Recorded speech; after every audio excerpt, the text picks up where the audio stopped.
When I need to do ad hoc or operational reporting in Acumatica, the first place I typically go is a generic inquiry. Say, for example, I wanted to look for detail about purchase orders that are in my system. If I'm lucky, I can find one that is already there, and I can use that, preview what it might look like. More than likely, I'm going to want this data in Excel so that I can analyze it further. But what if something does not exist? What if I were to come to this generic inquiry screen, find that the inquiry I need is not there, and I'm faced with creating a brand new one? That's when it gets a little bit challenging if you don't have somewhat of a technology or IT skill set. Because not only do you need to figure out the data sources that you need to pull the information from, which is kind of hard to look through and be comfortable navigating.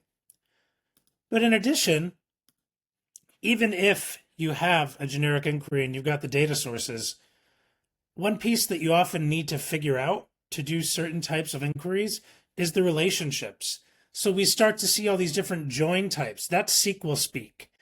And I don't know about you, but the only thing I know how to join is the line for the buffet. Right. So I would prefer to do this kind of analysis and figuring out of my information in Excel. And with Velixo, that's very possible. So Velixo does have a capability called Acumatica Query. Now, I would not say this is a 100% replacement for GIs. There's still a place for GIs, and they're very useful. And we can pull your GIs, by the way, into Excel. But sometimes if you don't need to go through the whole song and dance of creating a new generic inquiry, you can just use query. And you can make it very easy for yourself to see what all the objects are in your environment and switch between them and see immediately what are the fields on that object and what is the set of results that that object returns when I query it. Now I'm going to stick with the PO example. So I'm going to look at purchase orders. And again, as I make that choice of the object, everything's changing in front of me. That's just the power of Velixo.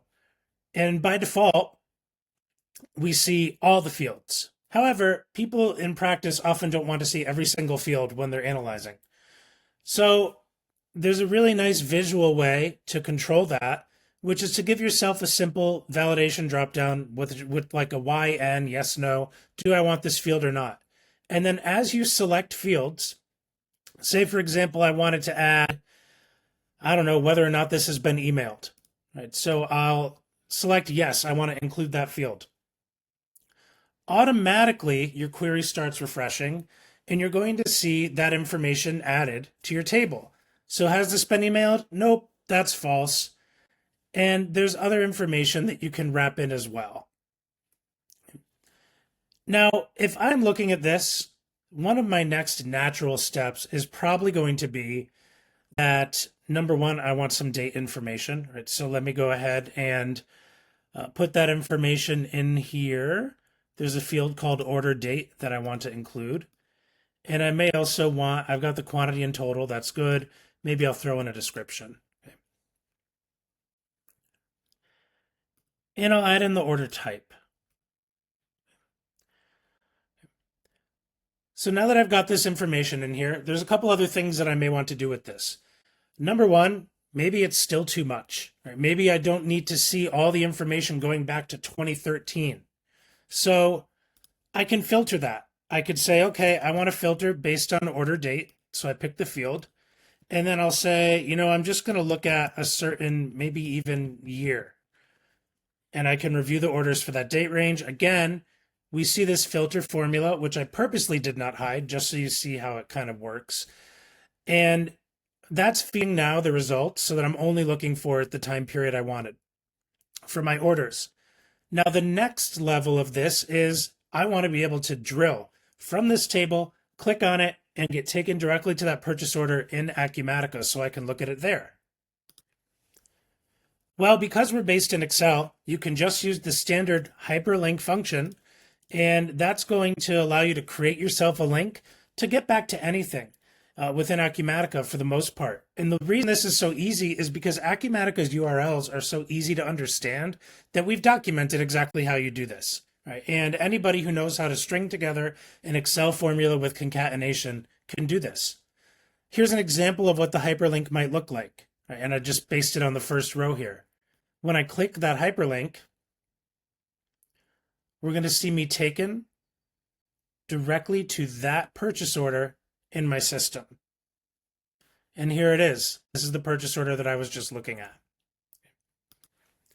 Now, since we've output the query to a table, the very easy and natural thing to do would be to let Excel do what it does with tables. So let's go ahead, take this hyperlink formula, and I'm just going to stick this into my table. Bam, I now have links for every single purchase order in my table. And if I don't like seeing the full URL, that's what the hyperlink formula is for. I'll say give it a friendly name of link. And we just have a link now. I could click any one of these lines. You saw me do the first one. I'll click this third one here. And that again is going to open up that precise purchase order in my Acumatica environment. So you've effectively given yourself the power and flexibility to analyze anything in Excel without having to go through creating a GI if your use case allows for that. And you can still explore back directly in Acumatica. I hope this is helpful. If you have any questions, feel free to contact us anytime.